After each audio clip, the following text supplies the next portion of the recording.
মার্কিন যুক্তরাষ্ট্র এখন প্রকাশ্যেই বলছে যে তাদের লক্ষ্য গাজায় যুদ্ধবিরতি এবং আঞ্চলিক উত্তেজনা কমানো, কিন্তু তাদের ঘনিষ্ঠ মিত্র ইসরায়েল যেন আমেরিকার এমন প্রত্যাশাকে কঠিন থেকে কঠিনতর করে তুলছে। দখলকৃত গোলান মালভূমিতে 12 জন নিহত হওয়ার ঘটনায় ইসরায়েল লেবাননের সশস্ত্র গোষ্ঠী হিজবুল্লাহকে দায়ী করার ঠিক 2 দিন পর হোয়াইট হাউসের মুখপাত্র জন কির্বি ইসরায়েলের প্রতি মার্কিন সমর্থন পুনর্ব্যক্ত করেন। তবে তিনি জোর দিয়ে এও বলেছিলেন যে ওয়াশিংটন এখনও আঞ্চলিক উত্তেজনার প্রশমন চায়।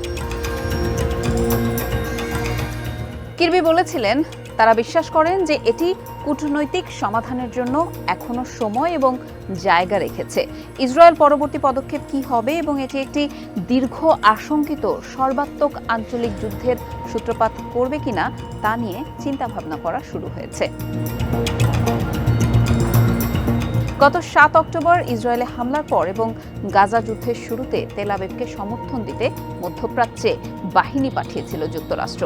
এরপরও তারা প্রকাশ্যে বলেছে যে তারা মধ্যপ্রাচ্যে যুদ্ধে ছড়িয়ে পড়ুক তা চায় না। মধ্যপ্রাচ্য এবং আন্তর্জাতিক বিশ্ব সম্প্রতি বেশ কয়েকটি ঘটনা প্রত্যক্ষ করেছে এবং মধ্যপ্রাচ্যে উত্তেজনা ছড়িয়ে পড়া বা সংঘাতের আশঙ্কা শুরু হয় তখন থেকেই, যখন বিশেষ করে ইসরায়েল গত এপ্রিলে দামেস্কে তেহরানের কনসুলেটে 2 ইরানি জেনারেলকে হত্যা করেছিল। এর জবাবে ইসরায়েলের ওপর ড্রোন ও ক্ষেপণাস্ত্র হামলা চালায় ইরান। তখন আন্তর্জাতিক গণমাধ্যমে প্রকাশিত প্রতিবেদনে ইঙ্গিত দেওয়া হয়েছিল যে মার্কিন যুক্তরাষ্ট্র ইসরায়েলের ক্রমবর্ধমান উত্তেজনা ঠেকাতে এবং লেবাননে হিজবুল্লাহর উপর পূর্ণ মাত্রায় আক্রমণ শুরু করার ঠেকাতে কাজ করছে। বলা হচ্ছে মার্কিন যুক্তরাষ্ট্র ইসরায়েল ও হামাসের মধ্যে সম্ভাব্য যুদ্ধবিরতির মধ্যস্থতাকারী দেশগুলোর মধ্যে একটি, যদিও তাদের এই পদক্ষেপ গত কয়েক মাস ধরে বেশ কয়েকটি বাধার সম্মুখীন হয়েছে বলেই মনে করা হচ্ছে। এখন তেহরানে হামাসের রাজনৈতিক নেতা ইসমাইল হানিয়াকে নির্মমভাবে হত্যা ও বৈরুতে হিজবুল্লাহর সিনিয়র কমান্ডার ফুয়াদ শকরকে হত্যার পর যুক্তরাষ্ট্র তাদের উদ্দেশ্য হাসিলের জায়গা থেকে অনেকটাই বিচ্ছিন্ন হয়ে পড়েছে।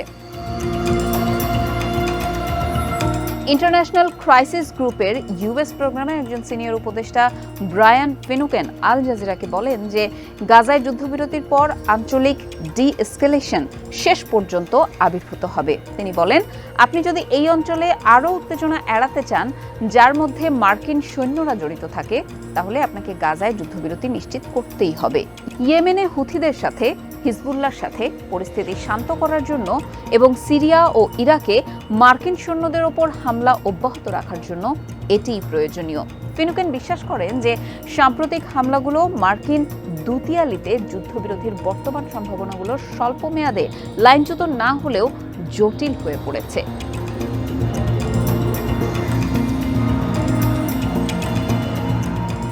অনেকেই মনে করেন যে মার্কিন যুক্তরাষ্ট্র যখন একটি সংঘাতে যুদ্ধবিরতি অর্জনের চেষ্টা করতে আসে তখন আরও বেশি কিছু করতে পারে তারা। যেখানে তার মিত্র ইসরায়েল প্রায় 40,000 ফিলিস্তিনিকে হত্যা করেছে, ইতোমধ্যে একটি অস্থিতিশীল অঞ্চলে আগুন দেওয়ারও হুমকি দিয়েছে। ওয়াশিংটন ডিসি ভিত্তিক একটি think tank Democracy for the Arab World Now এর অ্যাডভোকেসি ডিরেক্টর রায়েদ জারার বলেছেন যে আমরা সত্যিই মার্কিন যুক্তরাষ্ট্রকে ডি-এসকেলেশনের জন্য চাপ দিতে দেখিনি। মার্কিন নীতি মার্কিন পদক্ষেপের বিরোধিতা করে। তারা অস্ত্র সরবরাহ বন্ধ করে সহজেই এই ধরনের ডি-এসকেলেশন এবং যুদ্ধবিরতির নীতিগুলো প্রয়োগ করতে পারত। এমনটি করলে কয়েক মাস আগেই যুদ্ধবিরতির পথে এগোনো যেত।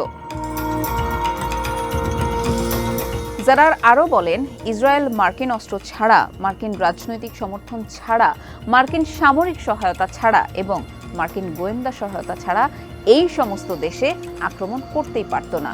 ইসরায়েলের এখন যা আছে এসব না থাকলে তাদের এই অঞ্চলকে আঞ্চলিক যুদ্ধের দিকে ঠেলে দেওয়ার ক্ষমতাও থাকবে না। হানিয়াকে হত্যার পর মার্কিন পররাষ্ট্রমন্ত্রী অ্যান্টনি ব্লিংকেন বলেছিলেন যে মার্কিন সরকার এই হত্যাকাণ্ড সম্পর্কে জানত না বা জড়িত ছিল না।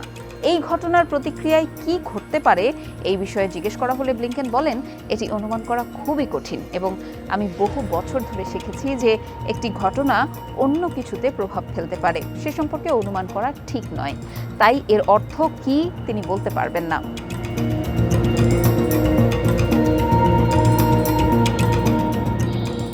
যদি হানিয়াকে হত্যার বিষয়ে মার্কিন যুক্তরাষ্ট্র আগে থেকে না জানে, তাহলে এই অঞ্চলে মার্কিন নেতৃত্বের অর্থ কী?